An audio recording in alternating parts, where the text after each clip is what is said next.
உபாகம புஸ்தகம் 28வது அதிகாரம் 14வது வசனத்துக்கு மேலே வாசித்தீங்கன்னா, உன் கண்கள் பார்க்கையா, உன் பிள்ளைகளை அந்நியன் வந்து தூக்கிட்டு போவான், அந்நியன் உனக்கு மேலே உயர்ந்திருப்பான், உன்னால் ஒன்றும் பண்ண முடியாது, உயிர் போகாது, உயிர் இருக்கும், நல்ல குத்துக்கல் கொழுக்கட்டை மாதிரி இருப்பாங்க அப்பா அம்மா, ஒன்றுமே பண்ண முடியாது. இது ஒரு சாபம். அந்த சாபம் எதனால் வருகிறது என்பதுக்கு இங்கே விளக்க உரை இருக்கிறது. உன் ஸ்திரீகளை உனக்கு அடுத்தவனுக்கு கொடுப்பேன், அவன் இதை சூரிய வெளிச்சத்திலே உன் ஸ்திரீகளோடு செய்வான், நீயோ இதை ஒளிப்பிடத்தில் செய்தாய், நான் இந்த காரியனை இஸ்ரவேல் எல்லாருக்கும் முன்பாக சூரியனுக்கு முன்பாக செய்விப்பேன் என்றார் என்று தாவீது சொல்லுகிறான்.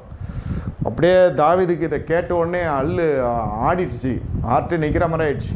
யாருக்குமே தெரியாது, இது பத்சேபாளுக்கு தெரியும், ஒரு சேவகனுக்கு தெரியும், தாவீதுக்கு தெரியும். அதுக்குள்ளே பிளான் போட்டாச்சு. பத்சேபால் தீட்டாயிட்டா, அதான் உறவு கொண்டாச்சு.